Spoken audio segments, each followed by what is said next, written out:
But good afternoon once again. I believe this is the second video in the day. I did one in the morning, and this is the second one. There are a lot of argument that I have to respond to, and sometimes I find it necessary to make a video out of them and to share them, because just in case you may also be holding that view. And just don't mean anything. What I mean is to demonstrate to whoever I am in discussion with, my position over that particular topic or text under discussion. And you see, I don't mean anything. It's just about Bible studies. But then, sometimes some of these people will not even demonstrate Christ-like, attitude towards you. When you hold a differing view, when your view differs from what uh, they have been made to understand, taught and made to understand, then they begin by calling you names and calling you false and demons. Even this morning, someone called me demon because he believed that my view over you know eschatology in general is that which Paul foretold that will come, teachings of demon, and I don't think that is right, because you can't just be calling me names when you have blocked me. You've blocked me of all of our channel of communication. See, it was a discussion, a video discussion. Eventually, you got fed up and you blocked me, and now you began making videos. Okay, just began making videos to condemn me when I will not have access to them. Okay, and that is not right thing to do, because it's two uh, two-way streets, right? You have to let the people also understand my position.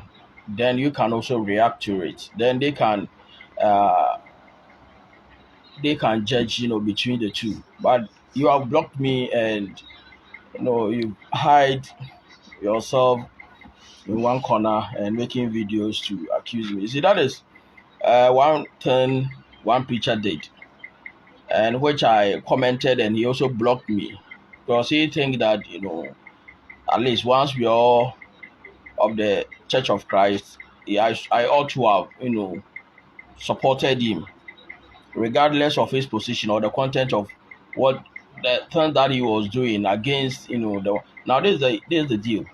Someone, you claim that the teaching of someone is wrong, and this guy has challenged you to a debate.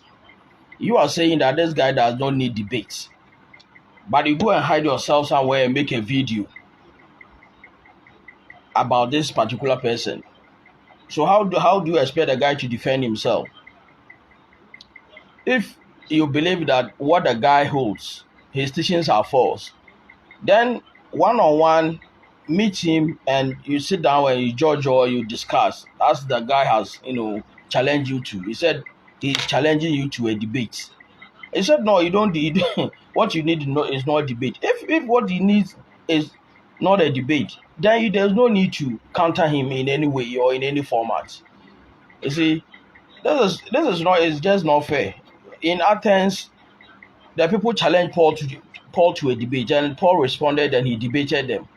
So if you also think that what someone is saying is wrong or false or whatever you call it, then come for a debate and let's see who is right. See, these things are that which is being promoted within the Lord's church today. Whatever, any differing view from what we've been made to believe all these years is wrong and is false. But remember, you were not taught by an inspired man or inspired men. Whoever your Bible college professor was, whoever he is not an inspired man. He's a learned man. He studied the scriptures and he taught you what he believed it is. But it doesn't mean that you were taught by Paul directly or maybe the Holy Spirit. You understand? So the fact that I hold different view, that don't make me a demon, as the guy said. Anyway, I'm going to respond to his video. He's called Gilbert Oppong.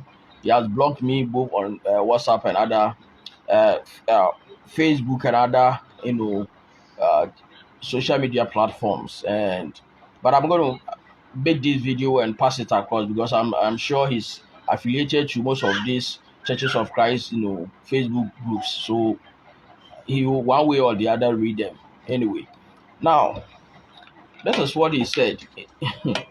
Now, first of all, he spoke about, or he talked about the last days. What Paul says will occur, in the last days. So he went to First Timothy chapter 4, verse 1. That was his text of appealing. He appealed to First Timothy chapter 4, verse 1 downwards to tell his people that indeed what I am saying is teachings of the demon, and that confirms what Paul said will come.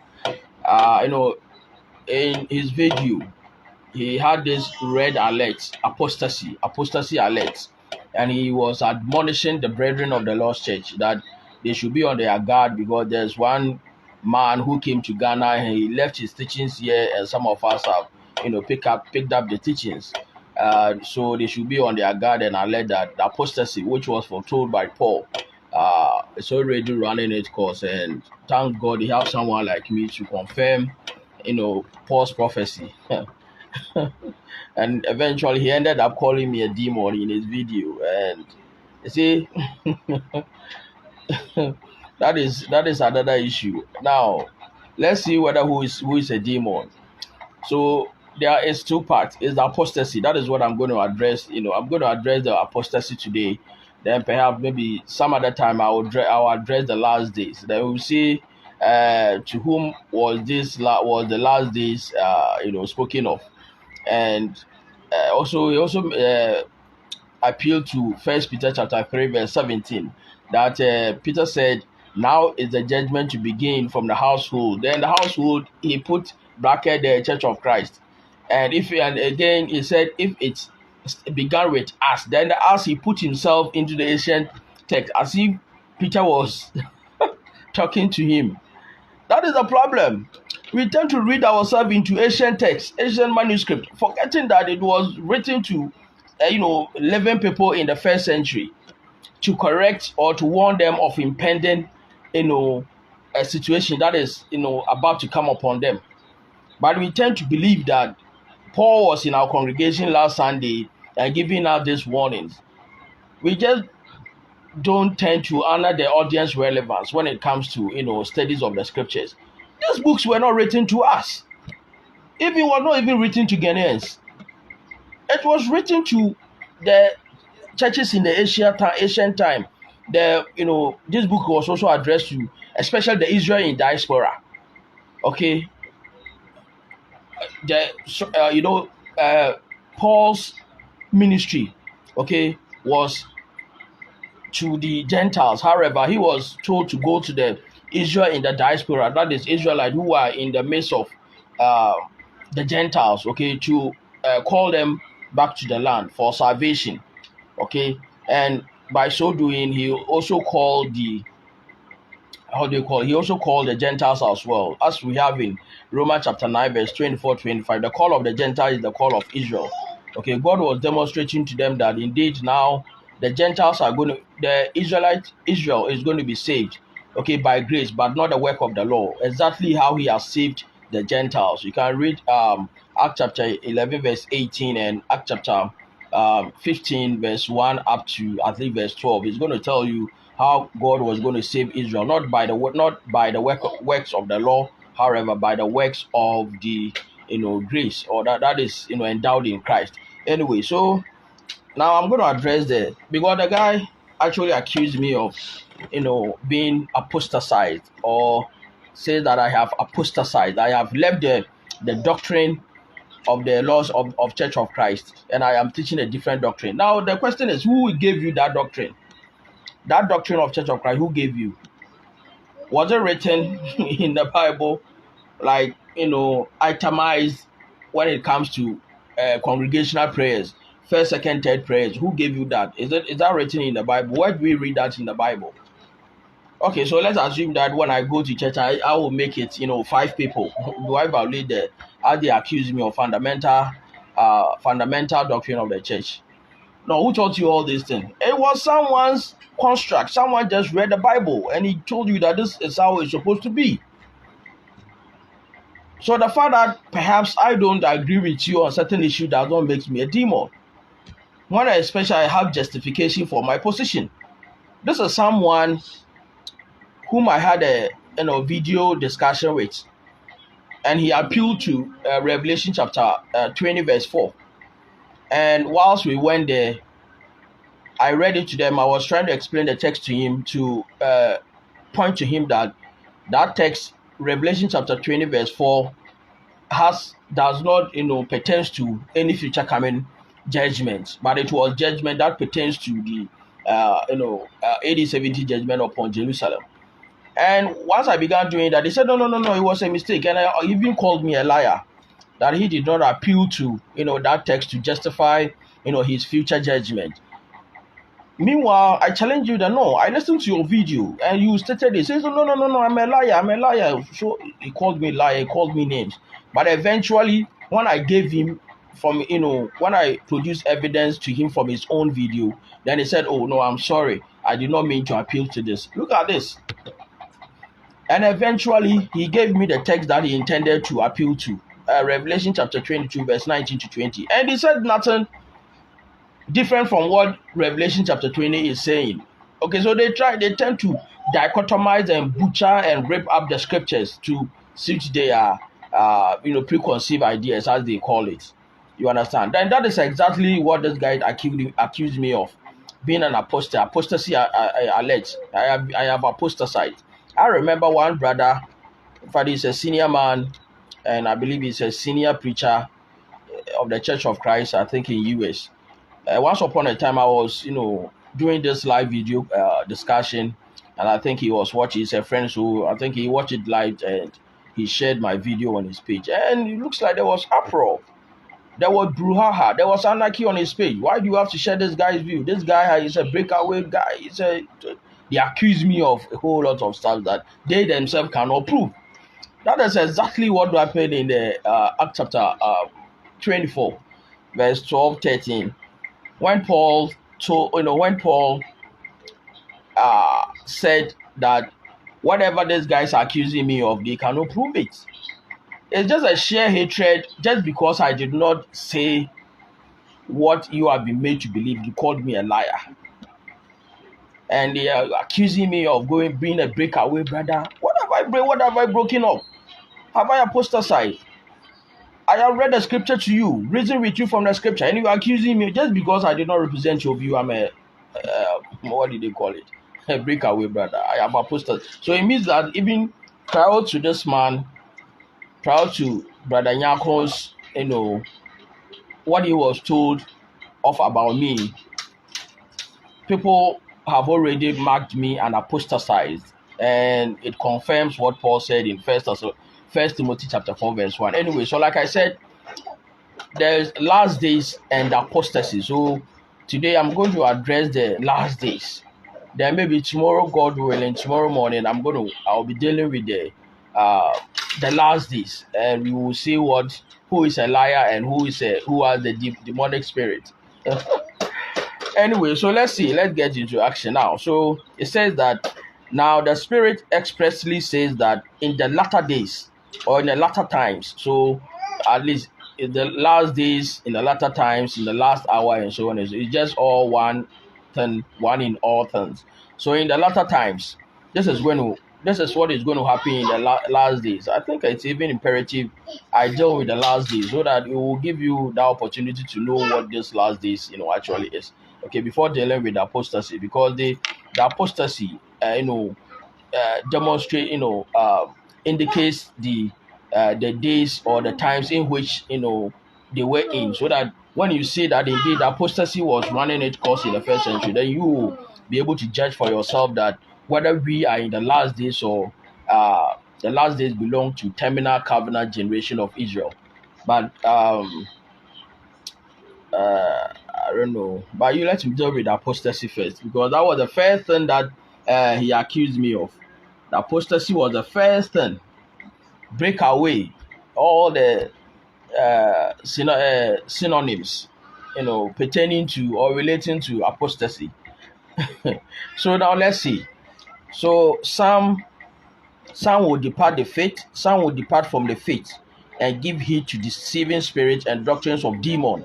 All right, so here is where I was called demon, because he believed that upon Gilbert believed that I have departed, broken away from the faith, and so I am a demon.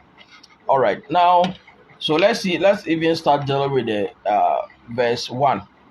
Okay, let's start dealing with the verse 1 alone, and we will see where we have these things. So let's see this. Okay, I'm coming. Let's see Revelation. Is it Revelation 16:14? I think there's something there that worth considering. Let's see.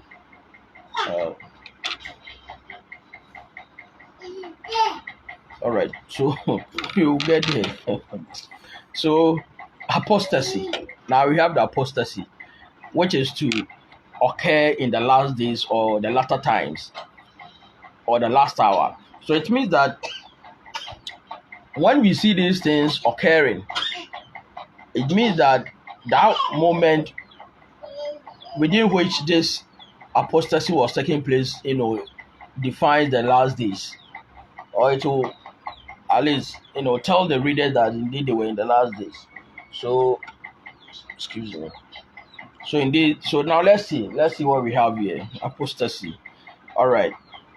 Now, first of all, we have to understand who is speaking and who is receiving this manuscript or this epistle, from the perspective of the audience. We know Timothy was a preacher at the church at Ephesus. Okay, so it means that he was addressing, Paul was addressing the church at Ephesus. He was not in the first place addressing this letter to the Brekum Central Church of Christ. Neither was it addressing this letter to the the churches of Christ in Ghana or even the current world. It was a letter that was addressed to the church in Ephesus in the first century. Okay, warning them of impending situation that will befall the church. Okay, so that by reading this, they will be able to take stand. Okay, they will be able to take stand, because remember, Paul said that some had already secretly crept into our fold. You understand? So it was a letter that was written to them so that they will take heed of some of these things.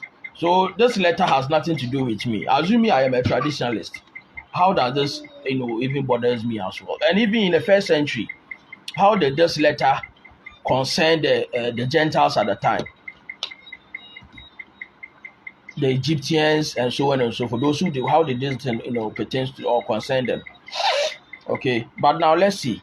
So now we see the first signs of the last days indicator or indicators is the falling away or of the apostasy. So let's see whether in the first, I think this book was written in somewhere AD 59, AD 60.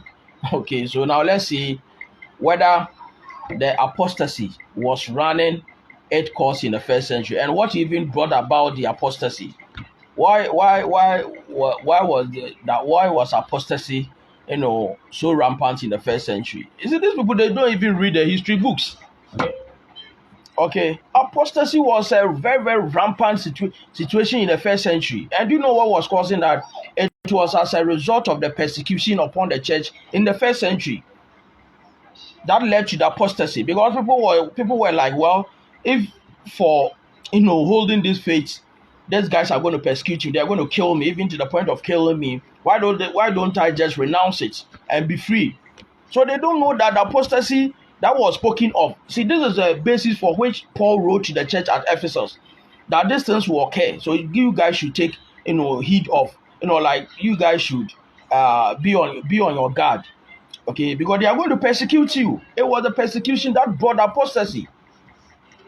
This is a first century thing. It's not 21st century thing for you to accuse me of being an apostatized or have been apostatized. Now let him tell you. Let him ask it. Ask you this, brother Gilbert Oppong, because you made your videos addressing. So I'm also addressing you, making this video in response to yours. Let's say someone departs the Methodist Church and join your church at Brekum Central. Will you call that person an apostate, or you are going to embrace him with your two hands and welcome him to your congregation? If someone leaves his congregation or his church and joins you, how would you call that person? Will you call him that? Will you call the person that his departure from his previous denomination or whatever to yours is a sign fulfilling what Paul said? No. This thing was the case in which the church in the first century were under intense persecution and affliction, even to the point of death. They were just killing them here, just killing them here and there. Why? For the testimony of Jesus Christ. Now they were told that indeed they were appointed for this tribulation. If you read 1 Thessalonians chapter 3, verse 1 to 3, Paul is going to tell them that it is necessary to send people to you, in order to strengthen you, okay, because of the tribulation that has come upon you, and you yourself knew that we were appointed for this. So if I don't send the people to you to strengthen you, you may also apostatize. So it means that apostasy was a thing of the first century, or in the first century. Remember what Jesus Christ said in Matthew chapter 24, a text of AD 70 Jerusalem destruction. It says that as a result of increase of wickedness, the faith of many will grow cold. That is equivalent of saying that the people will depart the faith. They will, because that tribulation of the first century is one which has never occurred before, neither will it ever occur again. It was an eschatological suffering that led to apostasy in the first century. Now remember, Christ is going to come at the end of the tribulation. That is why Paul tied one of the eminent signs of the coming of the Messiah to the apostasy, because they knew that at the end of the tribulation will Christ come to rescue them, and they know that people will apostatize as a result of the tribulation. They are going to just depart the faith. They know that. They know they were going to depart the faith. However, those who will endure to the end will be saved. That is Matthew chapter 10, verse 22, of which Gilbert Oppong himself agreed that it pertains to AD 70 judgment. Those who endure the tribulation will be saved. And many, Jesus Christ said, many will leave. Okay, many will depart. In Matthew chapter 24, I believe verse 9 up to verse 13. Many, the word is hoi, parua. The many. That is reference to those who will leave the church, those who will go out from the church, those who apostatize. It was one of the signs of the coming Messiah. Those who will endure to the end. Is Matthew chapter 24 not AD 70 judgment, the coming of the Messiah? And Matthew chapter 10, is it not also the coming of the Messiah in AD 70, which Oppong himself agreed? Now you sit in Brekum in this 21st century to accuse me of holding a demon doctrine, because anyway, I am in the church. I have not even left the Church of Christ. I am there. I do teach. So I have not even left. So how do you accuse me of apostasy. I have not apostatized. I am still of the church. What you do in your congregation is what I also do. In terms of the Lord's Day worship service, that is exactly what I also do. I have not left the faith. So upon what basis do you accuse me of, going or breaking away from the church? I don't do that. You understand? So this is what you have to understand. All right. So the apostasy was one of the eminent signs, that was telling the first century church that the coming of the Lord draws nigh, it's near.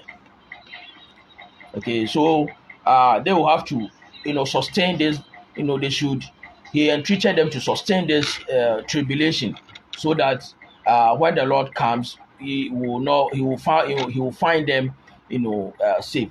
And remember, the first century saints escaped that judgment of AD 70, according to Josephus. They have left the city long before the Roman attacked Jerusalem, destroyed their city and destroyed their temple. They had already fled to the Mount Pella, I think east of Jerusalem, in the first century. Okay. Now, they knew that the persecution and apostasy was one of the eminent signs of the coming Messiah. So all the time they were on their guard that anytime soon the judgment will come. And Jesus Christ ordained that judgment. It was the time of his coming against those who had persecuted the church. And what happened to those who apostatized? They were perished. Now remember, in John chapter 10, I believe 38 and 9, it says, whoever wished to save his or her life. Now let me read that. In Matthew chapter 10, I think I need to read that. Okay, that is also a quote from, it will be a time when there will be family infighting. Okay, father against son, son against father, mother against daughter, daughter against mother, in-law against mother, and so on and so forth. And according to Josephus, there were a lot of family fighting in the first century. It lead up to the AD 70 destruction. And you know why? This is because it's like, let's say, in my house, okay, we, at least one of my sons, let's say I have a son who belongs to the faith, who are the who is of the faith. And the zealous leaders and those guys were hunting the Christians. Okay, they were causing commotions because they realized that they are the stumbling block to their progress. So they began to persecute them. Okay, even Paul himself was one of them. In Galatians chapter 1, verse 12 following, he said that you have heard of my life in the old under Judaism, how I persecuted the church of Christ. See, he persecuted them, and what happened is a lot of them fled. So now the reason now. So when these guys come around, you see, they are going to kill you, they are going to maltreat you. So me being a father, not of the church, I will only tell them that, well, my son is there. He is the one who is of that faith.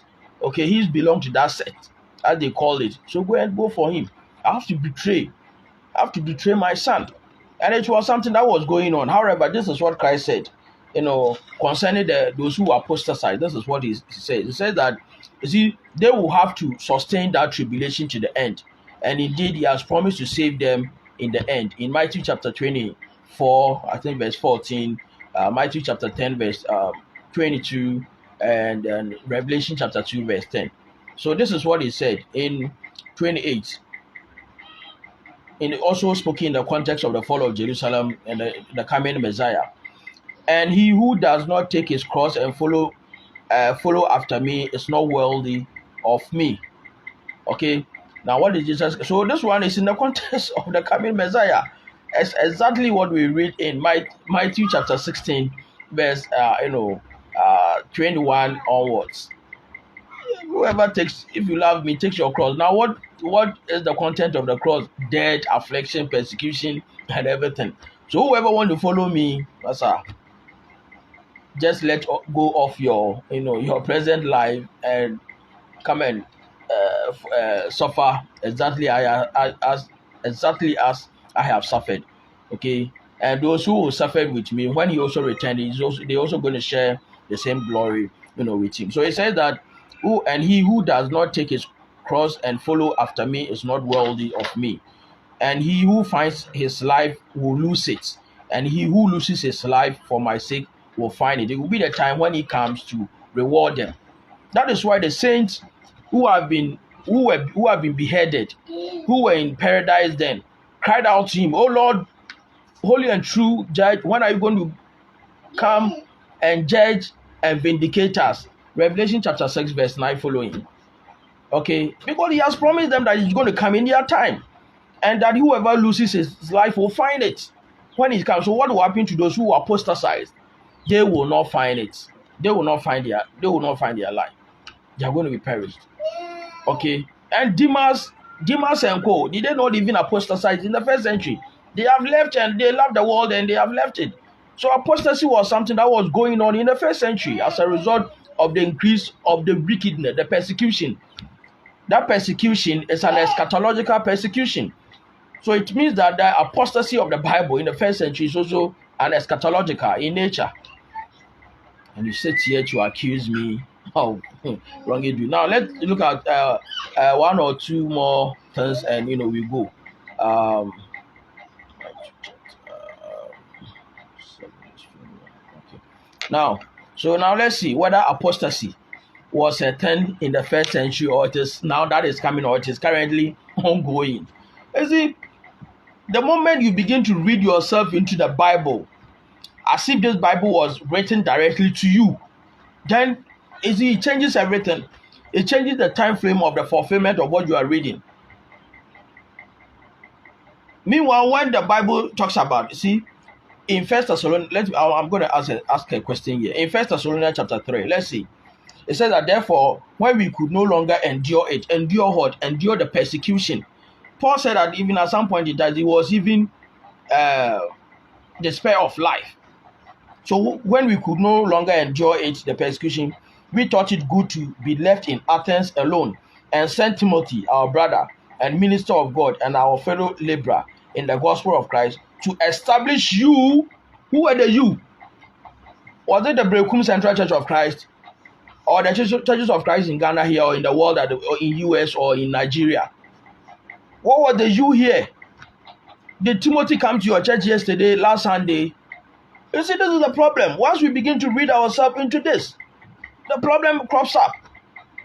You quoted 1 Peter chapter 3, but Oppong Gilbert, 17. And when Peter said that now, Peter wrote his book somewhere in, I think, the early 50s or something like that, AD. And he's telling his readers that now you've read, then you put the temple, the Church of Christ, and now you said that now is what you see, that now is the judgment to begin in the household of God, and into bracket Church of Christ, and it's now become your now to accuse me of fulfilling what Peter said. Now this is what he said. We send our brother and minister of God and our fellow laborer in the gospel of God to establish you the Thessalonians in the first century, to establish you people on what? Let's read. Establish and encourage you concerning your faith. Now, this is because as a result of the tribulation, people are going to depart from the faith. They are going to renounce their faith. Okay, they are just going to renounce the faith. To encourage concerning your faith, that no one should be shaken by this affliction. What is the consequences of being shaken of apostasy? Because remember, it's all about the faith. It's all about the faith. And where does the faith come from? From the gospel. I believe Romans chapter 10 verse 15, 16, 17 thereabout. Okay, so it means that people are going to turn away from the gospel and to follow deceiving people. You see what was happening in the first century. And I'll be dealing with those things in my next video. This video I am looking at the apostasy. Okay, now see that no one should be shaken by this affliction. Now tell me, Brother Gilbert Oppong, does this affliction concern your church in Brekum? To read yourself into this as if Paul was talking to you, or Timothy was sent to your church last Sunday. Affliction for you yourselves. Who were the Thessalonians? For you yourself know that we are appointed to this. For in fact, we told you before, when we were with you, was Paul and the Timothy with your church yesterday. Why would you have to read yourself into this to accuse me? Is it the moment we read ourselves into the books, then it seems like now that these are the things that are going to come or that are currently going on. You see where the problem is? But just put yourself into the shoes of the ancient, saints and see how the whole thing turns around. So this tribulation, okay, it was the tribulation. So Paul said that whilst we were with you, you the Thessalonians, because I have been left in Athens, but I have come there before coming to Athens. So whilst I was with you, I told you this thing, that this tribulation was the tribulation foretold by the prophet Daniel chapter 1 verse Daniel chapter 20 Daniel chapter 12 verse 1, Jacob trouble, Jeremiah chapter 30 verse 6 and 7. And Jesus also quoted the prophet and posited this tribulation in the context of the fall of Jerusalem. Matthew chapter 24 verse 21, that indeed we are going to suffer. And Paul confirmed in 1 Corinthians chapter 4 following that, 1 Corinthians chapter 4 verse 9 following, that we are in that tribulation foretold by the prophet. And I believe 2 Corinthians chapter 1 verse 18 or so, or 1 Thessalonians chapter 2 verse 18, that also talks about the fact that the church were even experiencing this tribulation. And also we have here, they were appointed for that. Was Paul talking to you?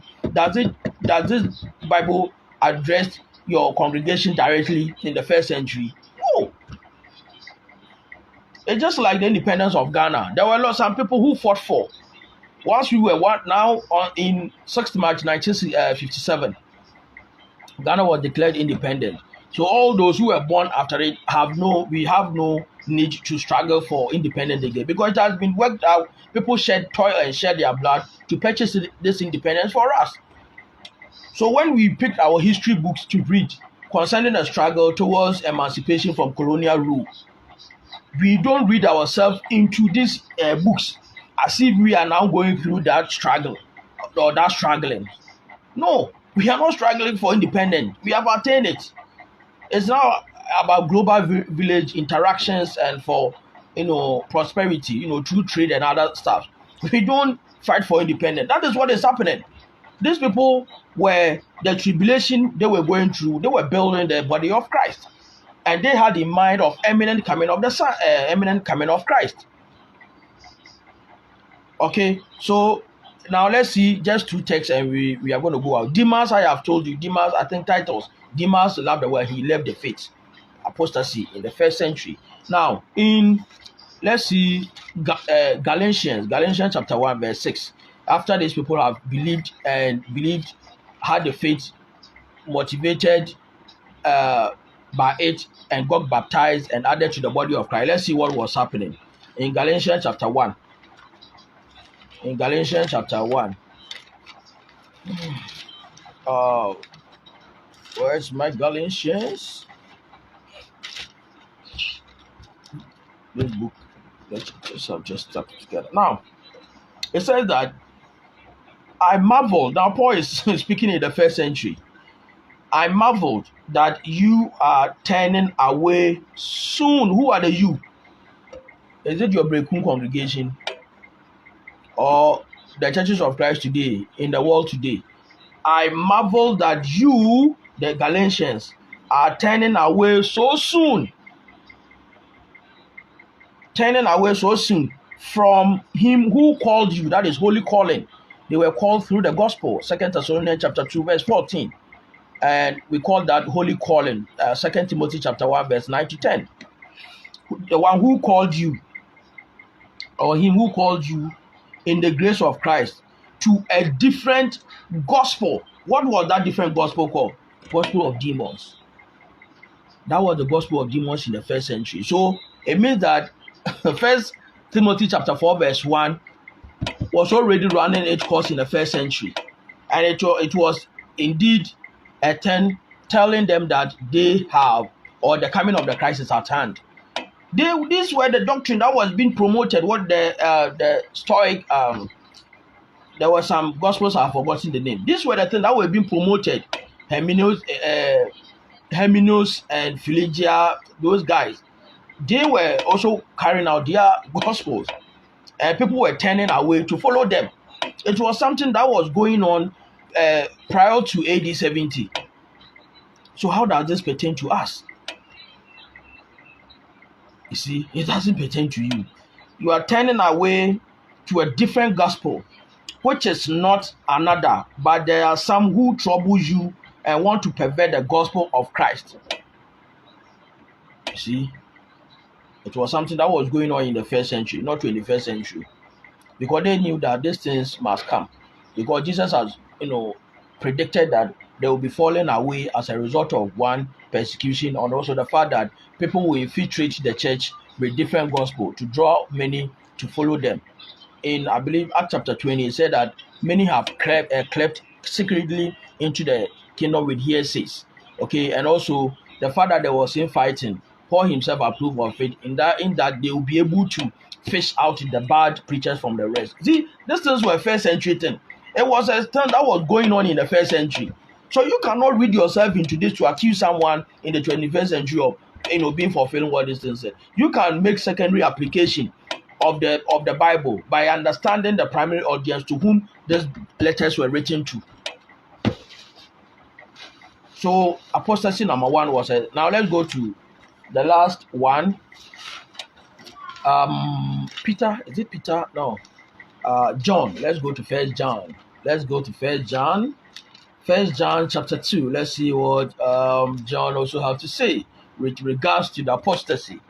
So that you don't read this and accuse me today of going up. Have I left the church? You don't even know me. You don't even what I do to help the lost church here. You don't even know me. And you direct First Timothy chapter 4 against me. Master, be careful.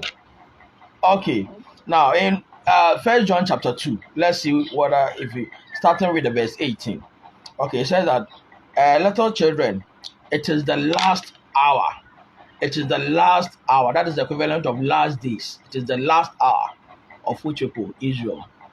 So I will be addressing the last days, the latter times, the last hour in the next subsequent video.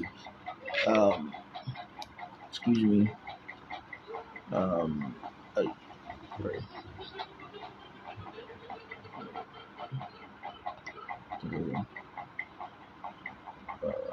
Okay, I should be getting ready to wrap up. Okay, so you see, my little children, who are the little children? Now let's see. It is the last hour. It is the last hour. That means there's no hour after this last hour. And in the next video, we shall see whether we are living in the last hour, the last days, or we are living in age everlasting. We shall see that. And as you have heard that the Antichrist is coming, even now. So let's assume that we were in Paul's audience. Would we have called the now 2,000 years to come? It was now, something that was going on in their time. So when Peter says that now is the time of judgment to begin at the household of God, why do you put Church of Christ there? You see, this is how these people have become. Everything, I don't know, everything, Church of Christ, everything. Master, be careful, because we have Church of God in the Bible. Church of the firstborn is also in the Bible. So what if someone also decides to put Church of God? Then will you tell the person that he's wrong or he's false? Just be careful with some of these things. You're zero. If you are zero, let it be measured with some bit of common sense. Okay, in order not to go beyond what you ought to, where the stand or the ambit to which you have to go. Just be careful. Now, so it is the last hour, as you have heard that the Antichrist is coming, and even now many Antichrists have come. So it means that there were people who were these were the guys. Okay, who were the guys who came in with the demonic gospel, which Paul spoke about, by which we know that it is the last hour. So the Antichrist, they were in the first century. Okay, so they knew that it is the last hour. So we cannot be living in the last hour. By now, it says that they went out from us. So where did this Antichrist went out from? They went out. That is apostasy. From them, from the church in the first century. They went out from us. Now, this is what Gilbert Oppong did. The us here, then you put the Bekum Church of Christ there, so that it will mean that they went out from the Bekum Central Church of Christ out, so that it means that it's something that is going to come. Where were you when John wrote this book? And who were the primary audience to whom he was addressing or he sent these letters to? It was the first century church. So it means that the apostasy, it confirmed the apostasy of the first century. They went out from us, but they were not of us. For if they had been of us, they will have continued with us. But they went out that they might be made manifest that none of them were of us. So it tells them that in fact they did not enter into the congregation with correct motive. Okay, Paul said that some have secretly crept into us. Now, last one, and before I go, the last one, apostasy as a sign of the imminent coming of the Messiah. 2 Thessalonians chapter 2. Let's see, 2 Thessalonians chapter 2. Let's see what we have there. Concerning the coming of the Lord, we have two conditions there. One is the apostasy, and apostasy was already going on, and the revelation of the Son of Man, son of perdition. I asked this guy, so if this is a future, the apostasy is something future, pointing to the imminent coming of the Lord in the future, then who will be the man of sin who sits in the most holy in the first century? So now I have no answer, and I know he cannot answer. I know a lot of people who will say that it is Roman Pope, it is the Pope. Where was the Roman Catholic Church when Paul wrote this book in AD 50-51? Where was the Catholic Church to tell us that the Son of Man, son of perdition is Roman Catholic? Someone said there is a successive Pope. Meanwhile, Paul said that whoever this man of sin was, he was sitting down whilst he wrote this letter. So it cannot be any other person than the one who was sitting down there in the most holy when Paul wrote this book, this epistle. You just butcher the scriptures and you begin to accuse people just because they disagree with you. Massa, JG. Okay. Anyway, so let's see. 1 Thessalonians chapter 2. I'm just going to start with the verse 3, I believe. It said that, now let no one deceive you by any means, for that day, that is the eschatological day of judgment, will not come unless the falling away first. So the apostasy, we have already seen that apostasy. Demas in Titus, apostatized. The 1 John chapter 2 verse 8 following, apostasy. Galatians chapter 1 verse 6 following, apostasy. So it was something. So that means that condition was met in the first century. Let no one deceive you by any means, for that day will not come unless the apostasy, the falling away, comes first, and the man of sin is revealed. So there's a revelation of man of sin. Who would this man be? Is Pope called man of sin? And the man of sin is revealed, the son of perdition, who opposes and exalts himself above all things that is called God or that is worship, so that he sits. This is present active middle or present active indicative. So it was something that was present at the time. Who sits as God in the temple. Now the temple here is the word now, Greek word now, most holy. So that is reference to Jerusalem temple, the most holy part of the Jerusalem, the divine component of the Jerusalem temple in the first century. Where is this man now? Where will he be? Now, it's a silent destiny in the churches of Christ. But people just don't. You see, some of them just don't go there. Showing himself as that he is God. Anyway, I believe I have dealt with this. So if you are interested, you can, go to my page and I have a full video on this. So it means that the apostasy was already running its course in the first century. So it is not something that is going to come. Or even if you are seeing some went out from your church today, doesn't mean that it is pointing to the imminent coming of Christ. What happened there in the first century was as a result of the doctrine that were being taught by people who were not even Christian. Am I not Christian? They were the people who were promoting this gospel, even they did not even belong to the church. He said they were not of us. They were there. Everything was in the first century prior to AD 70 coming of the Lord. So I'll come your way, next time, and to deal with the last days and the latter days thing, and I'll show you where it belongs to. Anyway, until we meet again some other time on YouTube, it is Solomon Bedu. I have some videos there. You can also watch it and be glad and see if you can have some impact on you. Anyway, until we meet again, bye bye.